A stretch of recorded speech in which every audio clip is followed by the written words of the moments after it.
we blow this scene. Get everybody in the stuff together. Okay, 3, 2, 1, let's jam.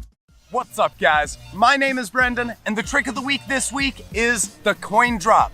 First, I'll be going over the differences between the breakdancing coin drop and the tricking coin drop. Next, I'll be showing you how you can learn the coin drop, and finally, how you can apply the coin drop in your combos. So with that said, let's get started. First, I want to make a big distinction between the coin drop you see in breakdancing and the coin drop you see in tricking. In breakdancing, often athletes will use coin drop as a way to generate momentum for windmills. And that's a little bit different than the tricking use of using coin drop as a transition within your combos. The biggest difference is in breakdancing, you're trying to generate that circular momentum to keep you doing windmill after windmill after windmill. Whereas in tricking, you're doing that coin drop, but then you're transitioning into whatever the next skill is. You're not just repeating the same motion over and over again, and you're not trying to generate momentum for a bigger skill like doing windmills over and over. Rather, you're just trying to move your body into the next position to get you ready for whatever the next skill is. But regardless of whether you're a breakdancer or a tricker, the coin drop is an amazing trick, and the technique is pretty much the same. So with that, let me teach you guys how you can learn the coin drop. When it comes to learning the coin drop, what I would recommend is follow a progression to learn a bunch of other skills along the way. The coin drop uses some really foreign mechanics to a lot of trickers who are used to more traditional acrobatic elements. So when you're approaching the coin drop, keep in mind it might feel a little bit weird. It's not gonna feel like your traditional flip. Step 1 in learning the coin drop is to understand the machine scoot, or Cali. To do a machine scoot, you're going to be generating circular momentum, and you'll be kicking your legs the same way as you do when you finally learn the coin drop. To do a machine scoot, or Cali, you just stand in a neutral stance, spin your body to the side, and replace your feet with your hands. As you do this, you learn how to kick one leg behind the other to generate that circular momentum that we'll be using when we finally learn the coin drop. Not only that, but the machine scoot, or Cali, is also a phenomenal transition and a great way to spice up your combos if you want to throw something new. Step 2 in the progression is to understand the collapse. And the collapse is the part of the coin drop that gets your back to the ground. To train this, what I recommend is you do your machine scoot, but the second your feet come off the ground, you're going to be collapsing onto one side or the other. When I do my machine scoot and collapse, I kick my left leg back, put my right hand down to replace it, and then I collapse along my left arm, putting the weight on my palm and then up my arm to my elbow, and then rolling that momentum all the way up until I land on my upper back, my shoulder blades. And once I do that, I'm done. That's the collapse. Guys, if you're not able to collapse smoothly and effectively, I recommend you really spend some time trying to understand this motion, because people will do a coin drop and they will lose their breath. They'll just fall onto the ground because they're not collapsing smoothly. So when you're learning the coin drop, take some time to go from the machine scoot and really understand how to collapse.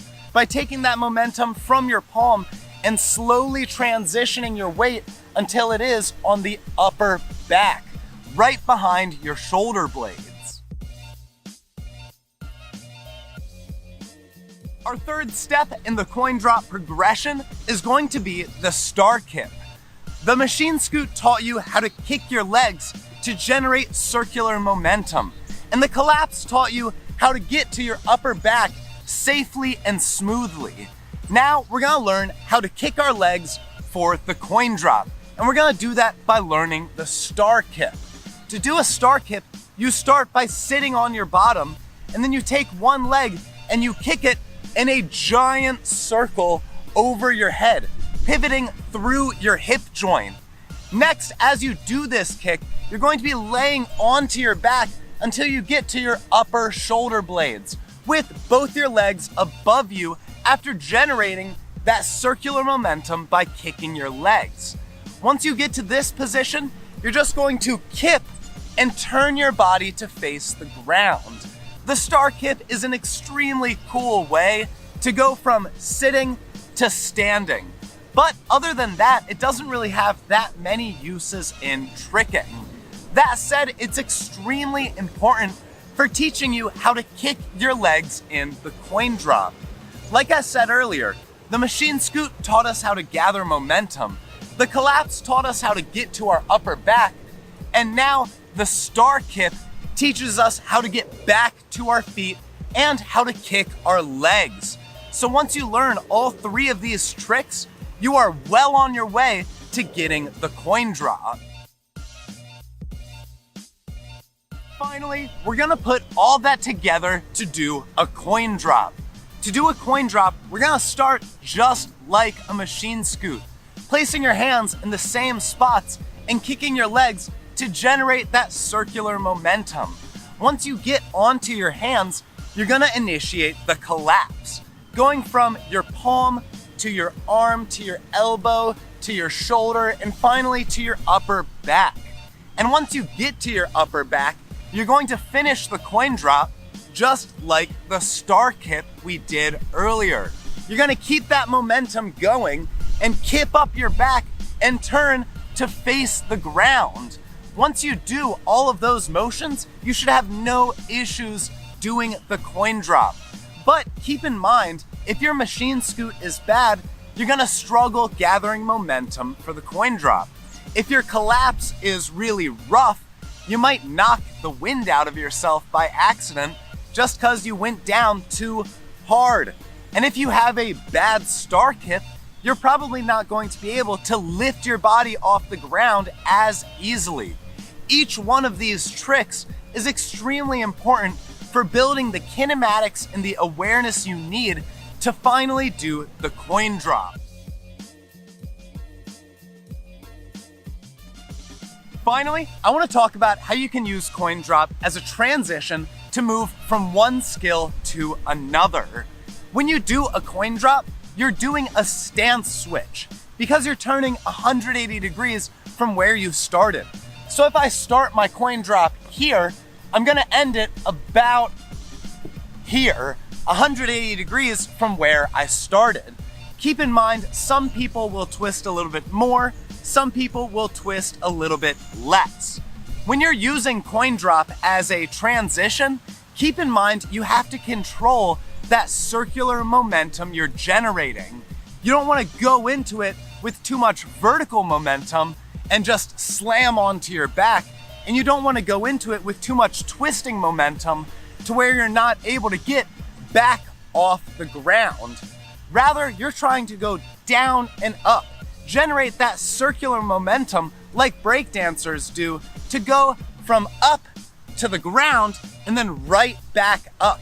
The coin drop does a great job within a combo of transitioning from one level to the other.